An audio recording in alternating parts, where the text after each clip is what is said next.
दिनै बेहाय नाफेड सल्ट रेन्जनि आन्डाराव अरां ओनसोलनि जे नाफोरखौ लानानै जोङो निस्लाफिश फीड प्राइभेट कम्पानि लिमिटेड मोनसे खुलिनानै बिअडि आरो प्रमटार जोङो लानानै बेहाय नानि बिजनेस खालामनो थाखाय अरां गरुबान्धा ओनसोलाव जोङो अफिस दिनै जोंहा गिबि बेखेवदों आरो बे अफिसनि गेजेरजोंनो जों सानदों बे ओनसोलनि जिखिनि हाबा बायदि प्रग्राम बायदि बिथिङाव जोङो बे ओनसोलाव थानाय साफ्रोमबो फुख्रि गोनांफोरखौ जों कन्टेक्टआव लानानै जों नांगौ बायदि नाफोरखौ जगायनो थाखाय जोङो दिनै बेहाय लाइमोनफोरा ज' जानानै जोङो बिजनेस मोनसे स्टार्ट खालामनो थाखाय आखायाव लादों। बेनिनो जोंहा दिनै गिबि बा अफिस बेखेवनाय हाबाफारि दंमोन। दा जोङो लाइमोन हिसाबै साख्रि बाख्रिबो जोङो मोनै हिसाबै दिनै जोङो बे नानि बिजनेसखौ सिन्था खालामनानै जोङो जागायदों।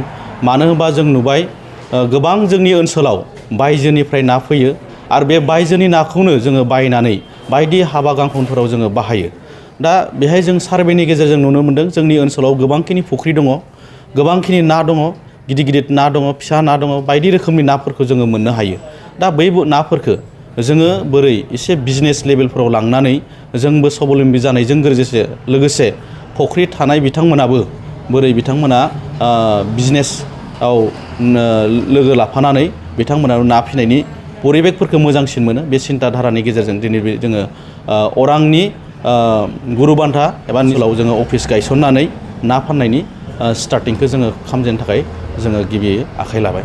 गोबांखिनि ना मोनगोन नोंथांमोना रौ, मिरगा, बायदि ब्रिगेड बायदि बिथिंखौनो नोंथांमोना जिखिनि अर्डार होयो, माने जाय कास्टमारा जा ना नांगौ बेखौ जोंनि गेजेराव जोंनो फोरमायबानो जाबाय, जों बेखौ होनो थाखाय सेस्था खालामगोन आरो जों रेटखौ एसे मार्केटआव जिखिनि सोलिदों बेखौ एसे खम खालामनानै जों कम्पानि हिसाबै जोङो होनो थाखाय सिन्था खालामगोन। आरो बेहाय जि साइजनि ना नांगौ 1 किल' 2 किल' बेबायदि रोखोमनि ना नांगौब्लाबो बेहाय कास्टमारा मोनहागोन। कास्टमारनि थाखाय कास्टमार चइस, जे कास्टमार चइस खालामगोन, जाय नाखौ चइस खालामगोन बा जाय केजिखौ बिथाङा लुगैदों बे नाखौनो जों होनो थाखाय सेस्था खालामगोन। आरो दैलि जोंहा हाइवे खाथि जायो, बे हाइवेजों थांलाय फैलाय सुबुंफोराबो ना लांनो हानायनि थाखाय जों बेहाय मोनसे दखान बा स्टल बेखौ होनो थाखाय जोङो सिन्था खालामदों। बे हिसाबै जों अफिस अपेनिं खालामनायजों लोगोसे जों दिनै 20 केजिसो ना लाबोनानै बा बेहाय जोङो देखायदों आरो बेहाय फानबाय।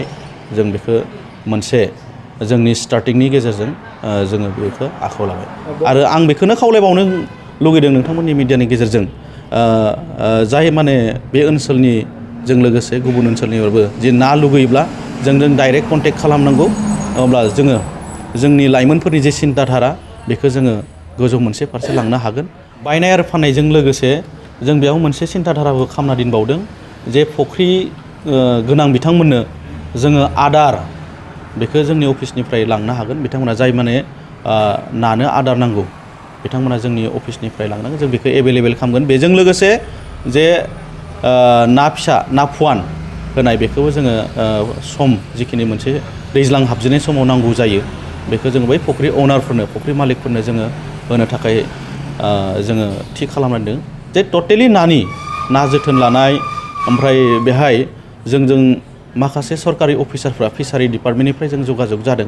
बिथांमोनाबो जोंजों लोगो नांफानानै माखासे सरकारनि स्किमफोरखौ बोरै गामि लेभेलसिम ना फिग्रासिम बा ना फुख्रि गोनांनिसिम होनो हायो बिथांमोना जोंजों जगाजग जादों। बिथांमोनाबो जिखिनि नानि सायाव एवारनेस लानाय स्किम होनाय बिथांमोनाबो जोंजों फैफागोन होननानै खोथा होदों। बे हिसाबै जोंबो सम सम खाबु आरो सुजुगखौ नायनानै गामि ओनसोलाव थांनानै जोङो बै फुख्रि अनारफोरखौ लानानै जोङो नानि सायाव बोरै जोङो बिजनेस खालामनो हायो